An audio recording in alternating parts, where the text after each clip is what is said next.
नमस्कार, आप देख रहे हैं 4 पीएम और मैं हूं अभिषेक मिश्रा। देखिए, भारतीय जनता पार्टी ने चिराग पासवान को, भारतीय जनता पार्टी ने उपेंद्र कुशवाहा को हाल के दिनों में बहुत भाव दिया है।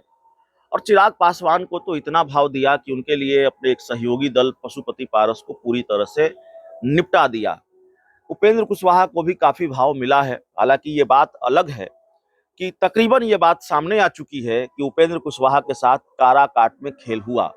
भारतीय जनता पार्टी ने किया हो या भारतीय जनता पार्टी के साथ भारतीय जनता पार्टी के कुछ नेताओं ने किया हो, लेकिन उपेंद्र कुशवाहा के साथ तो खेल हुआ। उपेंद्र कुशवाहा कारा काट सीट अगर हारे तो भारतीय जनता पार्टी की इसमें भूमिका रही, बहुत सधे अंदाज में ही सही, लेकिन इसको स्वीकार किया उपेंद्र कुशवाहा ने। और उनका जो बयान आया वो इशारा भारतीय जनता पार्टी की तरफ ही था। खैर, इसके बाद भी उपेंद्र कुशवाहा को राज्यसभा भारतीय जनता पार्टी ने भेजा है। सवाल यह है कि जनता पार्टी ने बड़ा भाव दिया है चिराग पासवान को भी, उपेंद्र कुशवाहा को भी। चिराग पासवान को तो झारखंड में भी एक सीट मिल गई। तो उपेंद्र कुशवाहा और चिराग पासवान को भारतीय जनता पार्टी भाव दे रही है। क्या स्थिति परिस्थिति है बिहार के उपचुनाव में, और चिराग पासवान और उपेंद्र कुशवाहा भारतीय जनता पार्टी की कितनी मदद कर पा रहे हैं? उपचुनाव में चिराग पासवान और उपेंद्र कुशवाहा से भाजपा को क्या फायदा हो रहा है?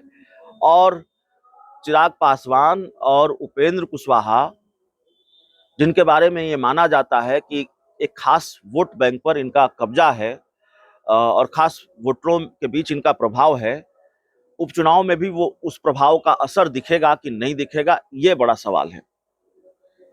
देखिए, जीतन राम मांझी की बहू दीपा मांझी खड़ी है इमामगंज सीट से, और वो इलाका आप कह सकते हैं दलित बहुल इलाका माना जाता है। और जीतन राम मांझी भी बिहार के बड़े दलित नेता हैं। चिराग पासवान भी बिहार के बड़े दलित नेता हैं। और चिराग पासवान का जिन वोटरों पर प्रभाव है, इमामगंज लोकसभा सीट पर उन वोटरों की संख्या भी अच्छी खासी है। तो सवाल यह है कि चिराग पासवान कितनी मदद बीजेपी की कर पा रहे हैं। क्या इमामगंज चिराग पासवान की मदद से एनडीए जीत पाएगा या नहीं जीत पाएगा? और फिर सवाल वही आ जाता है कि नहीं जीत पाया तो ठीक रहा, फिर क्या चिराग के भरोसे बूते ही फूटे, चिराग के सर ही फूटेगा? और यह भी सवाल कि चिराग की साख पर भी सवाल उठेंगे। तो कितनी मदद चिराग पासवान कर पाते हैं ये देखना पड़ेगा। इमामगंज की स्थिति हम आपको बता देते हैं। देखिए, इमामगंज में जीतन राम मांझी की बहू दीपा मांझी मैदान में है।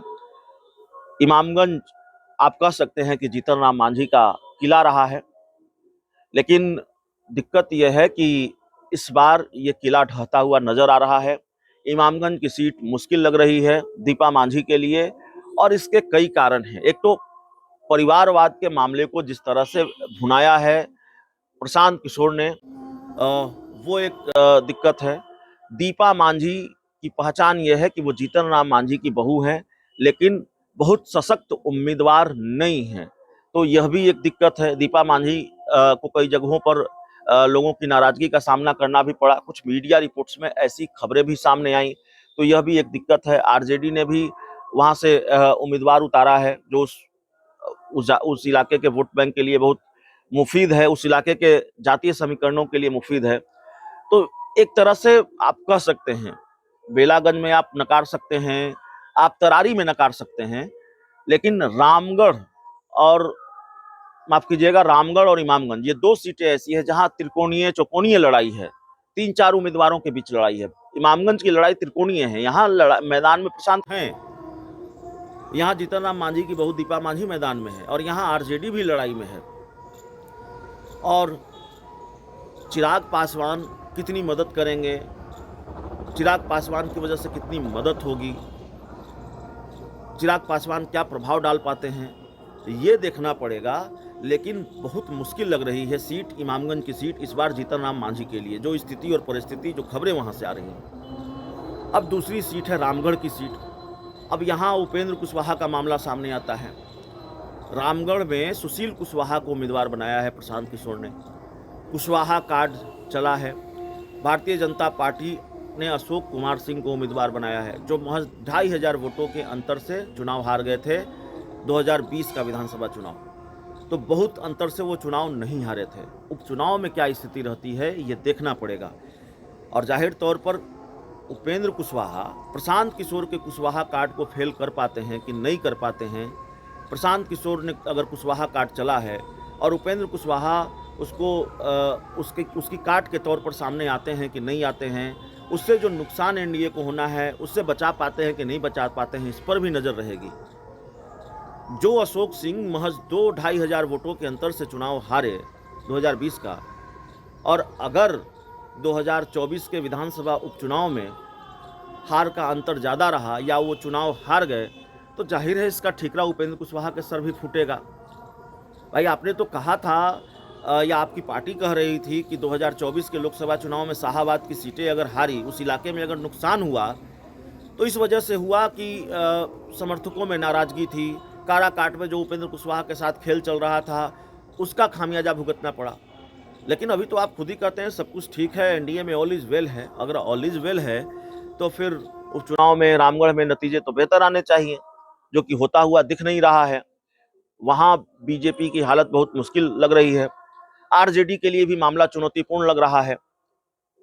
प्रशांत किशोर किसका खेल खराब कर रहे हैं, ज़्यादा किसका खेल खराब कर रहे हैं, चुनाव नतीजा आने पर पता चलेगा।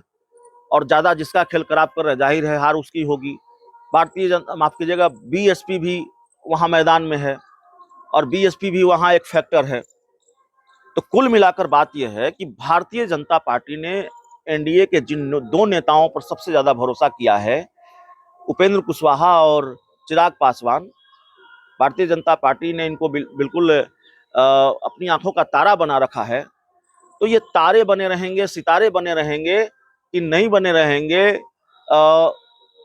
ये पता चलेगा 23 नवंबर के बाद। अगर भारतीय जनता पार्टी अपनी सीट गंवा देती है या चुनाव हार जाती है, वैसे ये सीट रामगढ़ की सीट आरजेडी की सीट है, इमामगंज की सीट हम की सीट है, तो हम अगर नहीं जीत पाया, रामगढ़ अगर बीजेपी नहीं जीत पाई, तो जाहिर तौर पर इसका ठीकरा चिराग और मांझी के सर भी फूटेगा। और इसीलिए हम कह रहे हैं कि बिहार में उपचुनाव के नतीजे चाहे जो भी हो, किसी भी गठबंधन की जीत हो, किसी भी पार्टी की जीत हो, लेकिन कुछ पार्टियों के अंदर खलबली और गठबंधन के अंदर, खासकर एनडीए के अंदर की खलबली, एनडीए के अंदर आपको कलह कह ले, बवाल कह ले, ऐसी स्थिति और परिस्थिति आपको देखने को मिल सकती है 23 नवंबर के बाद। इंतजार कीजिए 23 नवंबर का, बड़ी खबरों का मौसम एक बार फिर आने वाला है। बहुत बहुत धन्यवाद।